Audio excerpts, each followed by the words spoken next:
Hello everyone, good evening to all. Welcome to my new blog this side GCP Azad. कैसे हैं आप लोग? Hope so बढ़िया, मस्त मज़े में होंगे, ठीक ठाक होंगे सारे लोग, आप बढ़िया से होंगे।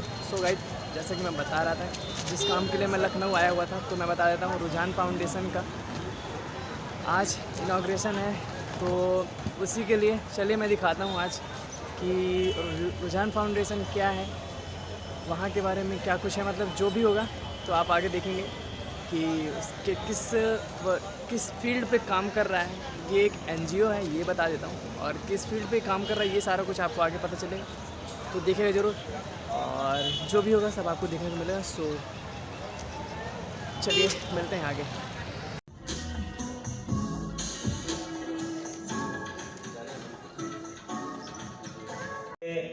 किस्से, कहानियों और शायरियों का जिक्र न करें तो ये शहर लखनऊ से बेमानी होगी। कहते हैं कि लखनऊ की तरबियत में नवाबी है। यह शहर जितना पुराना है उतनी ही पुरानी है यहाँ की ज़बान, उतनी ही पुरानी है यहाँ की नज़ाकत, नफासत, नवाबी, खान पान, किस्से, कहानियाँ तथा शेर व शायरियाँ। आप किसी भी शहर में जाएं, कहीं किसी भी देश के किसी कोने में जाएं, आपके बोलते ही दूसरा बंदा सामने से कहता है, आप लखनऊ से हैं क्या? आगे कहा हूं कि ये सच है कि जिंदा दिली की कोई किताब है तू, ये सच है कि जिंदा दिली की कोई किताब है तू, अदब का, हुस्न हुनर का हंसी सबाब है तू, सरे चमन जिसका जलवा है वो गुलाब है तू, लखनऊ आज भी दुनिया में लाजवाब है तू। इसके बाद आज के हमारे इस प्रोग्राम के कुछ अतिथिगण हमारे बीच आ चुके हैं। कुछ किन्हीं कारणवश रास्ते में हैं, कुछ ही देर में वो हमारे बीच उपस्थित होंगे। तब तक सुबह यहाँ भजन सी, शामें है शायराना, दिल है सुकून वाले, रातें कहें फसाना। ये हुस्न की है जन्नत, ये इश्क का खजाना, ये शहर है नया सा, ये शहर है पुराना, इसका हर एक रंग कयामत है दोस्तों, इस लखनऊ से हमको मोहब्बत है दोस्तों। हमारे एक मित्र, चूंकि मेरा अधिकतर समय दिल्ली में व्यतीत हुआ है, लेकिन लखनऊ में भी मैंने कुछ समय व्यतीत किया है, तो हमारे एक मित्र ने कहा कि अगर लखनऊ शहर आपसे बात करता तो किस तरीके से करता। लखनऊ, सोचिए अगर आपको बसता है, आप लखनऊ में बसते हैं, तो लखनऊ आपसे क्या कहता। एक शेर के माध्यम से बताता हूँ, उसके बाद लखनऊ शहर अगर आपसे बात करता तो क्या तरीका होता, वो भी आपके सामने रखूँगा। कि किया तबाह तो दिल्ली ने भी बहुत बिस्मिल, किया तबाह तो दिल्ली ने भी बहुत बहुत बिस्मिल, मगर खुदा की कसम लखनऊ ने लूट लिया। अब लखनऊ आपसे बात करना चाहता है, तो बात करते हुए लखनऊ क्या कहता कि अगर मैं कोई शहर होता, अगर मैं कोई शहर होता तो बाखुदा शहर लखनऊ होता, अगर मैं कोई शहर होता तो बाखुदा शहर लखनऊ होता, लबों पर पान की सुर्खियाँ, जुबां पर अदब की खुलूसियत, लबों पर पान की सुर्खियाँ, जुबां पर अदब की खुलूसियत, नजरों पर तहजीब की परवानगी और मिजाज और ठाठ नवाबी। मैं बास्केट रॉबिन्स का वनीला कोन नहीं, मैं बास्केट रॉबिन्स का वनीला कोन नहीं, जौक की मक्खन मलाई होता, मैं अगर कोई शहर होता तो बाखुदा शहर लखनऊ होता। मैं बात बात पर अमा यार कहता, मैं बात बात पर अमा यार कहता, हर बहस में पहले आप कहता, तुमको आप, मैं को हम कहता, मैं हर टेम्पो को विक्रम कहता। मैं बातचीत को बकैती कहता, मैं जान पहचान को भौकाल कहता, मैं थप्पड़ को कंटाप कहता, आर यू मैड को पगला गए हैं आप ये कहता। मैं टाइम पास नहीं तफरी करता, मैं चिटचैट नहीं चकल्लस करता, मैं झगड़ा नहीं मैटर करता, मैं कुछ नहीं करता पर आपसे बेटर करता। मैं कहता आपसे कि आप कहाँ तलाशें सुकून, मैं कहता आपसे कि आप कहाँ तलाशें सुकून, और जन्नत की जुस्तजू में हैं जनाब, मुस्कुराइए आप ऑलरेडी लखनऊ में हैं।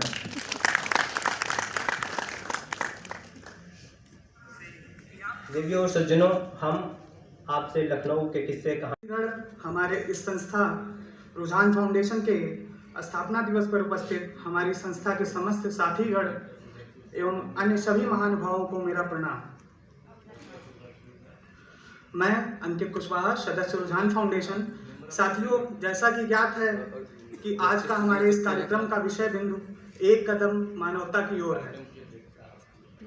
तो हम सभी के जहन में एक सामान्य सा प्रश्न यह उठता है कि मानवता है क्या। मेरे विचार में, जिससे कि आप सभी सहमत होंगे, मनुष्य अपना जीवन अपने कर्तव्य का पालन करते हुए सत्य निष्ठा पर रहकर ईमानदारी से करे गए कार्य, सभी प्राणियों के निष्पक्ष रूप से व्यवहार, किसी के ऊपर अत्याचार न करें और सबके प्रति दया भाव रखें। अपने इस वक्तव्य को अगर मैं संक्षेप में कहना चाहूँ तो यह एक ही वाक्य पर्याप्त है: मानवता ही मनुष्यता की सच्ची परिभाषा है। इन्हीं तथ्यों के आलोक में महान दार्शनिक एवं राष्ट्रपिता मोहनदास करमचंद गांधी जी की कुछ लाइनें आपके समक्ष रखना चाहूँगा। आपको मानवता में विश्वास नहीं खोना चाहिए। आपको मानवता में विश्वास नहीं खोना चाहिए। मानवता एक संसार है। अगर समुद्र की कुछ बूंदें गंदी हैं तो पूरा समुद्र गंदा नहीं बन जाता। कुछ पंक्तियां जो मैं आपके समक्ष रखना चाहूँगा। इंसान ही इंसान के काम आता है। इंसान ही इंसान के काम आता है। मददगार कोई फरिश्ता नहीं होता। यह सच्चाई जान ले दोस्त, इंसानियत से बड़ा कोई रिश्ता नहीं होता। मानवता के इन्हीं मूल्यों को समाज में जागृत करने हेतु हमारी संस्था रुझान फाउंडेशन प्रयासरत है। मैं अपनी संस्था के सदस्यों के लिए कुछ लाइनें समर्पित करना चाहूँगा। खुद से जीतने की जिद है हमारी, खुद से जीतने की जिद है हमारी, हमें खुद को हराना है। हम भीड़ नहीं है दुनिया के, हमारे अंदर ही जमाना है। मानवता की ओर एक कदम बढ़ाने का यह समय है। हम सभी को अपने समाज को बेहतर बनाने में अपना योगदान देना चाहिए। इसमें हमें कुछ कदम उठाने चाहिए। पहला कदम, हमें अपने आसपास के लोगों के साथ उदारता और समरसता का माहौल बनाना चाहिए। हमें धर्म, जाति, लिंग या किसी भी प्रकार के भेदभाव को दूर भगाना चाहिए।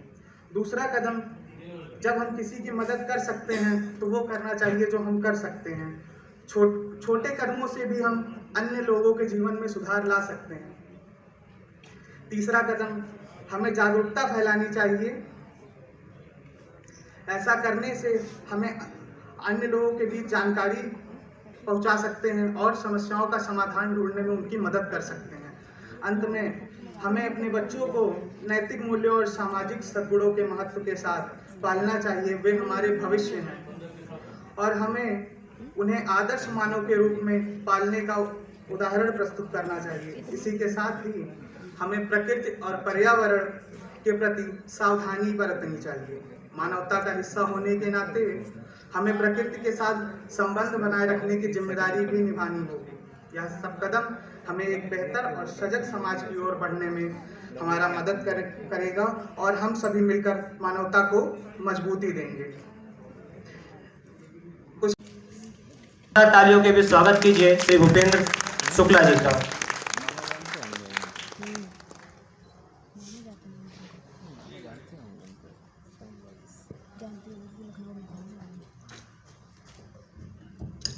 कार्यरत हैं और उसमें हमने सबसे पहला हमारा जो कार्यक्रम था वह कार्यक्रम महिला दिवस पे हमने कार्यक्रम किया था।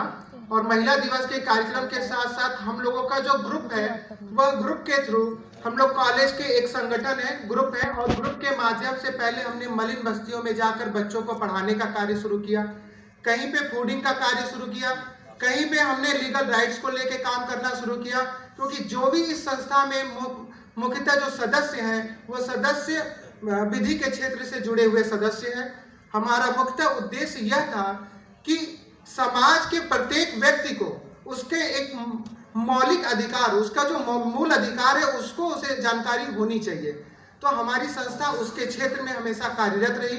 ऐसा वर्ग जो वंचित वर्ग है, जो शिक्षा से वंचित है, जो स्वास्थ्य से वंचित है, हमारी संस्था के द्वारा उसे भी बढ़ चढ़कर उसे समाज के मुख्य धारा में लाने का कोशिश करा गया। और हमारी संस्था जो है अभी काफी टाइमों से, लगभग 1 साल से हम लगातार चिन्हट के पास जो मलिन बस्ती है उस मलिन बस्ती में हम शिक्षण का कार्यक्रम कर रहे हैं। साथ ही साथ डूडा कॉलोनी मल्हौर में हमारा मेडिकल कैंप के साथ साथ वहाँ पे शैक्षिक कार्यों का भी आयोजन किया जा रहा है समय समय के साथ। इसके साथ ही साथ हमारा संस्था के द्वारा 16 नवंबर 2022 को रेंदुआ पलरी गांव में कैंप लगाकर, मेडिकल कैंप लगाकर हम उस मेडिकल कैंप के थ्रू लोगों को जागरूक किए और उसके साथ ही साथ हमने विधि के क्षेत्र में भी कार्य करने की कोशिश किया। लोगों को मूलभूत आवश्यकताएं, जो उनकी मूलभूत आवश्यकताएं हैं, जो उनकी जानकारी है, जो उनके मौलिक कर्तव्य हैं, उन कर्तव्यों के बारे में अवगत कराना, यह हमारे संस्था का उद्देश्य है। और इसी के साथ बहुत बहुत धन्यवाद। नमस्कार।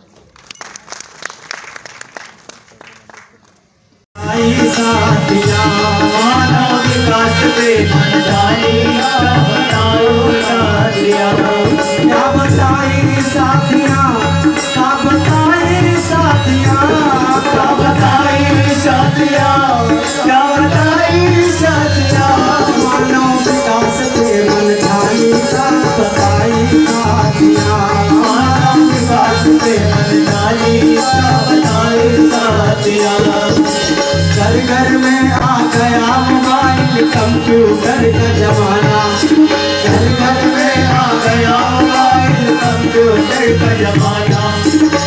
पहले हमारे पिताजी लोग बताते रहते हैं कि जब छोटे थे तो कुछ लोग चर्चा नए ज़माने के लोग करते थे कि टेलीफोन है, वो उतनी दूर से बैठे बैठे बात करते हैं। अरे कहते क्या बेवकूफ़ बना रहे हो यार, ऐसा क्या हो सकता है कि आदमी यहाँ इतनी दूर से बात कर लेगा। लेकिन उनके देखते देखते ही विकास देखिए कहाँ से कहाँ पहुँच गया। आज हर व्यक्ति के पास में जेब में मोबाइल जरूर होगा, और कुछ हो चाहे ना हो, मोबाइल आज जीवन का अभिन्न अंग बन गया। तो मानव विकास के मनधारी का बताई साथिया, मानव विकास के मनधारी का बताओ साथिया, का बताई साथिया, का बताई साथिया, का बताई साथिया, का बताई साथिया, मानव विकास के मनधारी का बताई साथिया, मानव विकास के मनधारी का बताई साथिया। घर घर में आ गया मोबाइल कंप्यूटर का जमाना, घर घर में आ गया मोबाइल कंप्यूटर का जमाना।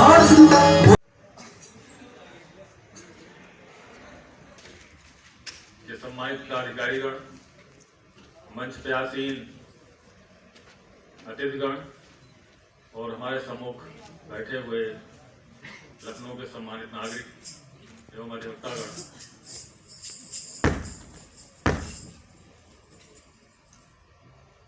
मैं जनपद अमेठी का रहने वाला हूं और मेरी पोस्टिंग इस समय additional commissioner state GST Ghaziabad में है।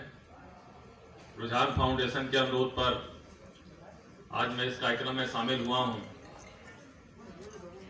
काम कम था कल तक, आप लोगों की हड़ताल चल रही थी तो आज की छुट्टी लेकर के आ गया, लेकिन जैसे ही लखनऊ पहुंचा पता चला हड़ताल समाप्त हो गई।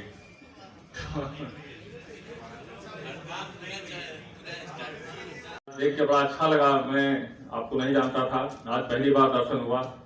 मंदिर में तो कई बार गया हूं। एक तो वो भक्त होता है जो मुझसे पाने के लिए मेरी पूजा करता है, ईश्वर मेरे पास ये चीज नहीं है, मुझे दे दीजिए। और दूसरा वो भक्त होता है जिसको मैं सब कुछ दे दिया है, वो सिर्फ इसलिए भक्ति करता है कि सब बना रहे। और तीसरा वो भक्त होता है जो मुझे जानने के लिए मेरी भक्ति करता है। और चौथा वो होता है कि जो मुझे जानता है इसलिए मेरी भक्ति करता है। लेकिन हे अर्जुन, इसके अलावा एक और पांचवें प्रकार का भक्त होता है जो मेरी न पूजा करता है, न मेरे लिए यज्ञ करता है, न हवन करता है, लेकिन उसके मन में करुणा है, उसके मन में दया है। अगर आप दूसरों के दुख को देख के दुखी होते हैं तो आपसे बड़ा कोई भक्त नहीं है ईश्वर का, और ईश्वर कृपा आपके ऊपर निश्चित रूप से होगी। इसलिए आप दूसरों के दुख को देखकर अगर द्रवित होते हैं और आपकी वजह से एक भी व्यक्ति के चेहरे पर मुस्कान आ जाती है तो आपका जीवन सार्थक है। मैं रुझान फाउंडेशन के कार्यकर्ताओं को, रुझान फाउंडेशन राजीव गांधी मानव सेवा अवार्ड महामहिम राष्ट्रपति श्रीमती प्रतिभा पाटिल द्वारा 14/11 सन 2010 को राष्ट्रपति भवन में देकर सम्मानित किया जा चुका है। कहते हैं मीरा की अमर भक्ति जहर से मर नहीं सकती, मीरा की अमर भक्ति जहर से मर नहीं सकती, झांसी वाली रानी है किसी से डर नहीं सकती। मदर टेरेसा कल्प ना हो या सानिया मैरी, असंभव क्या है दुनिया में जो नारी कर नहीं सकती। इन्हीं शब्दों के साथ मैं डॉक्टर सरोजनी अग्रवाल जी से निवेदन करना चाहूंगा कि वे माइक पर आएं और अपने विचार हमसे साझा करें। तालियों की करता ध्वनि के बीच स्वागत करिए डॉक्टर सरोजनी अग्रवाल जी का।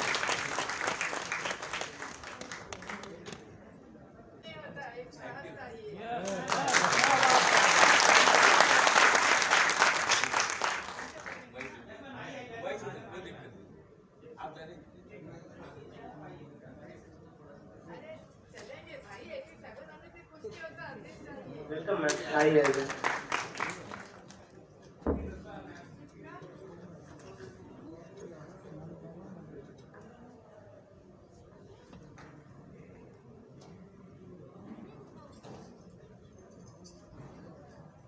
आप सबको मेरा नमन और जोरदार तालियों से स्वागत कीजिए। ये 800 से भी ज्यादा बेटियों की माँ आज आपके सामने खड़ी है। ईश्वर ने एक बेटी को उठाया, शायद उसने सोचा होगा कि सिर्फ बेटी को उठा लो तो इतनी सारी बेटियों को पाल के बड़ा कर देगी। तो ईश्वर की इच्छा है और हम सब उसके आगे नतमस्तक हैं। आप सबके सामने भी मैं नतमस्तक हूँ कि आपने मुझे ये अवसर दिया, मैं अपनी बात आप तक पहुँचा सकूँ। और किसी बात में इतना वजन होता है, किसी के स्वर में इतना आकर्षण होता है कि आप उसकी बात को याद रख सकते हैं और उसके आधार पर आगे बढ़ने का कार्यक्रम भी बना सकते हैं। और मेरा यही प्रण रहा है। मेरी बेटी को एक और एक्शन में, अब उसकी चर्चा नहीं करूंगी, ईश्वर ने अपने पास बुला लिया। मैंने उसी समय कहा था कि भगवान तुमने एक मनीषा को बुलाया है, देखिए मैं कितनी मनीषा पाल के बड़ा करती। और आज आपके सामने 800 से ज्यादा बेटियों की माँ खड़ी है हमारे बीच।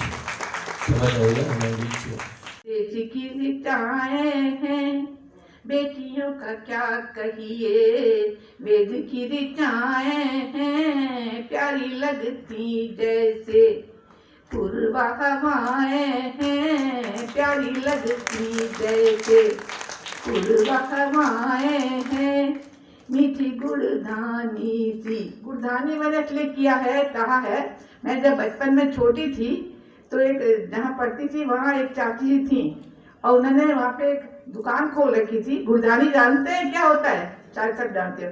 गुड़ के सेव गुड़ से पागे जाते हैं और वो गांव में बहुत होते थे, लेकिन वो मेरे को बड़े अच्छे लगते थे। जब मैं छोटी थी 8-9 साल की, और एक पैसे में मुट्ठी भर मिल जाते थे। छोटी थी 8 साल की, अभी मैं तो 89 साल की हो जाऊंगी। तो खैर ऐसी बातें हैं, छोटी छोटी बातें हमको प्रेरणा देती हैं और आदर्श प्रस्तुत करने से हम अच्छे बनते हैं। तो मेरा आपसे यही आग्रह है, मेरा आपसे यही निवेदन है कि आप सब लोग अच्छे कामों में जुटे और बुराइयां तो बहुत सारी हैं, उन बुराइयों को दूर करने का व्रत लें और अपने आदर्श प्रस्तुत करके और इस माहौल को अच्छा बनाएं। तो मैं यही चाहती हूँ कि मैं यहाँ पर आज आई हूँ, इसका बहुत आग्रह था, इन्होंने बहुत हमसे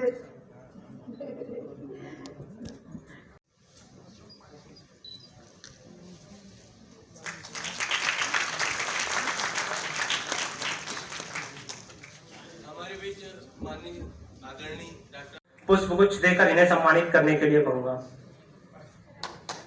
जोरदार तालियों से स्वागत कीजिए श्री अशोक वाजपेयी जी का।